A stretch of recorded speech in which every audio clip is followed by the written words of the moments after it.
इसके लिए हम लोग 4 महीना से परेशान हैं बहुत। अब तो सरकार वाला कह रहे बंद हो गया, अब अभी लिस्ट भी चिपका दिया जे हाँ इसमें बंद हो गया। देखा नहीं, अखबार भी नहीं पढ़ा, ऐसे बोल रही थी हम लोग। तो हमने बोला ये अखबार में नहीं पढ़ा, डीओ मैडम की जो साथ बैठते होंगे उन लोगों ने ही बोला है। तो हम चाहती है जो 21-22 को तो नहीं बंद हुई थी ना, 22-23 को बंद हो रही है। जो 21-22 की जो आधा बच्चा है उनको तो लेना चाहिए तुम्हें, तो उनको क्यों बंद कर रही हो? आधा बच्चा तो ले लिया, आधा जो 1200 कितनी बच्चा अभी भी फंसी पड़ी है उन लोगों को ले लो। अलाउड हो गया तो क्यों मना कर रही हो तुम? मना करना था तो पहले से ही नहीं करती। एडमिशन फीस के लिए भी स्कूल में वो बोल रहा है जे नहीं पूरा पैसा लेंगे हम लोग कहाँ से भरेंगे बताओ?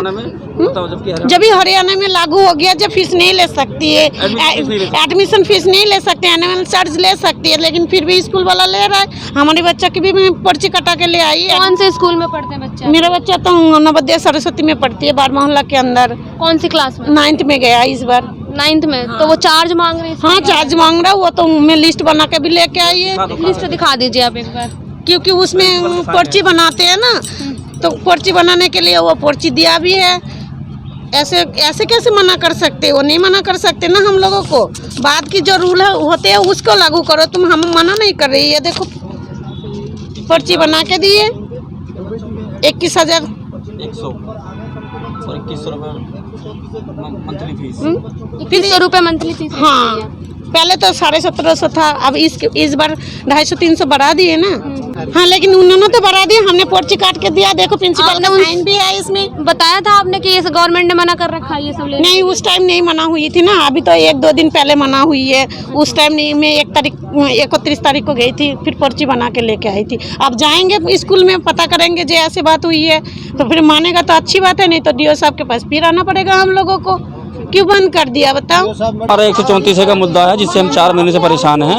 और उसके बाद जो है 4 महीने से परेशान होने के बाद हम डीओ बीओ मुख्यमंत्री उप मुख्यमंत्री हम हर जगह हो आए। हमने हमारे ग्रुप में कुछ ऐसे बंदे भी हैं जो राष्ट्रपति को विज्ञापन सौंपा है, प्रधानमंत्री को सौंपा, बट उस पर कोई भी कार्रवाई नहीं, हमें आश्वासन नहीं मिला है, लेकिन कहीं कार्रवाई हुई नहीं है। हम 4 महीने से भटक रहे हैं। हम आज भी इसीलिए आए कि हमारे एडमिशन का क्या हुआ, ये लोग कोई जवाब दे के राजी नहीं, गवर्नमेंट ने रद्द कर दिए। अब हम कहाँ जाएँ? हमने अपने बच्चों की TC कटवा ली। अब हम जिस स्कूल में पहले पढ़ रहे थे उस स्कूल में जाते हैं, हमारे बच्चों की जो एडमिशन फीस मांगी जाती है जो कि गवर्नमेंट ने माफ़ कर दी है। हम लोग इतने परेशान हैं। अब 11-12 हज़ार रुपये दें, फिर और 134 भी हमारा कट गया और 12,000 रुपये दे, फिर मंथली फीस भी 21-22 रुपये हम देते हैं, तो हम तो फिर बर्बाद हो गए। हम कहाँ जाएंगे? हमारी इतनी कमाई है नहीं। अगर इतनी कमाई हमारी होती तो हम 134 फार्म क्यों डालते? हमने इसलिए डाला है कि हमें गवर्नमेंट छूट दे, कुछ हमारे बच्चे अच्छे स्कूल में पढ़ें, वो भी शिक्षित हों, वो भी आगे बढ़ें। हमने मिट्टी खोदी तो हमारे बच्चे भी तो कम से कम मिट्टी ना खोदें। हमारा मुद्दा मेन ये है। मेरा MD स्कूल में 4th क्लास में मेरे बच्चे का नंबर अच्छे नंबर आए थे, 79% नंबर आए थे। और MD स्कूल इंग्लिश मीडियम में होना था, जो कि मुझे पैसे वहाँ गया तो वो पैसे मांग रहे हैं कि 134 से ख़त्म हो गया, उसके बाद आप जो है एडमिशन फीस दो और एडमिशन करा लो। गए थे, हमसे फार्म ले लिया गया था, आश्वासन दिया गया था गवर्नमेंट आदेश करेगी तो हम एडमिशन कर देंगे, बट अभी तक हमारा वो एडमिशन नहीं हुआ। मेरे बच्चे घर बैठे हैं, ना मैं पुराने स्कूल में जा पा रहा हूँ और ना नए स्कूल में एडमिशन कराने लायक मैं हूँ ही नहीं। तो 134 को बहाल किया जाए ताकि हमारे बच्चे भी अच्छे स्कूल में शिक्षित बने। लेकिन मैडम जी ने हमसे बोला कि ये 134 मुद्दा खत्म होगा, जो कि हमारे हाथ में नहीं है। रोज रोज आप हमारे पास मत आया करो। पीछे भागे, इन्होंने आश्वासन दिया कि करवाएंगे सबका होगा।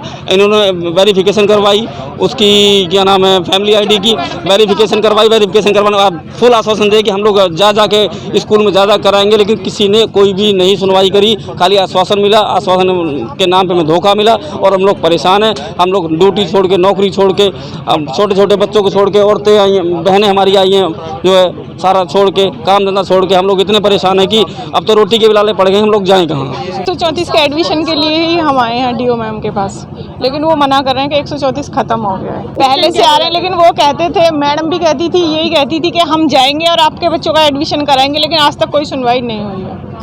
और आज भी ये कह रहे हैं कि हमने ख़त्म कर दिया, अब अपने घर जाओ, लेकिन ख़त्म हुआ नहीं है क्योंकि 2022 में किया है। हमारे बच्चों का अलॉटमेंट 2021 में हुआ है और ये 2022 और 23 के ख़त्म हुए, लेकिन हमारा 21-22 का था और वो ख़त्म नहीं हुआ। ये हमें धोखा ही दे रहे हैं, ऐसा कुछ भी नहीं कर रहे जो हमारे करें। कहते हैं कि गवर्नमेंट ने हमें ऑर्डर नहीं दिया, हम कैसे एडमिशन करें?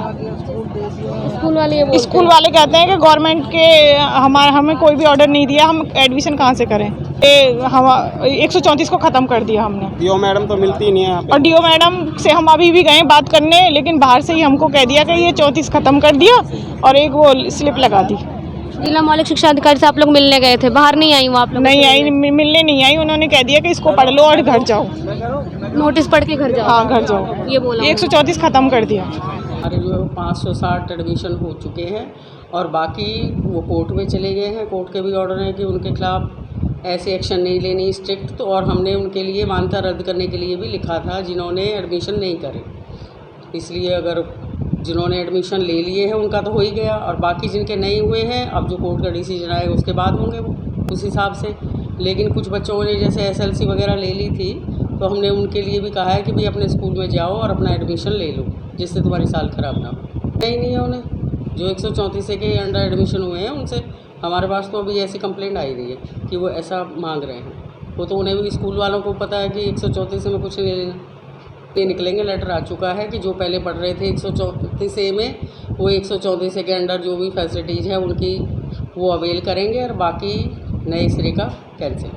इसमें मेरे ख्याल नर्सरी और पहली क्लास के लिए है एडमिशन होंगे जो उसमें 25% सीट्स के लिए। जी हाँ, तो बात तो यही है ना। अब हम एक एक बंदे को कैसे समझाएंगे बताओ, मेरा काम नहीं करना मुझे। ऑफिस में कितने लिमिटेड आदमी हैं, सबके देख लो कितने पेंडिंग काम, इसे कैसे करेंगे। जब जो चीज़ है हमने बता दी पेरेंट्स को कि भाई ये वाला तो कैंसिल हो गया, पुराने वाले एडमिशन हो गए, उनसे रिलेटेड तुम्हारी कोई कंप्लेंट है, फीस मांग रहा है, कुछ है तो उसका हमें बताओ, लिख के दे के जाओ, स्कूलों से बात करेंगे। कितने लोगों को हमने फ़ोन भी किए हैं। अब ये पेरेंट्स पे भी उनकी काउंसलिंग करी जाएगी कि भाई तुम्हें इसी में ही पढ़ाओ, थोड़ी और मेहनत हो जाएगी, तो उनसे थोड़ा बहुत डेवलपमेंट फ़ंड भी लिया जाएगा, पर दिक्कत तो आएगी। इसमें ट्रेनिंग हुई है और उन्हें मोटिवेट करेंगे, दिक्कत तो आएगी, पर थोड़ी प्रयास कर लेंगे तो उनकी भी इंग्लिश अच्छी हो जाएगी। पर इतनी नहीं है। अभी हमारी मॉडल संस्कृति स्कूल की मीटिंग हुई थी तो उसमें देखा है इतनी ज़्यादा नहीं है। उनकी सर एडिशनल डिमांड मांगी गई है कि किस में किस चीज़ की ज़रूरत है, टीचर्स का भी। अब देखो क्या करते हैं। एंट्रेंस एग्जाम आपके सिर्फ मॉडल संस्कृति में 2 स्कूलों में बाकी ये सीनियर सेकेंडरी की बात है तो DO बताएगी। हमारे यहाँ कोई एंट्रेंस एग्ज़ाम नहीं है 1 to 5th में। अब उसको लॉटरी सिस्टम कर दिया गया। जी सर, इसके बारे में नहीं कह सकती मैं कुछ, इसे DO बताएगी। खबरों की विस्तार से जानकारी के लिए सब्सक्राइब करें हमारा चैनल और क्लिक करें बेल आइकन पर ताकि कोई भी खबर आपसे अछूती ना रह सके।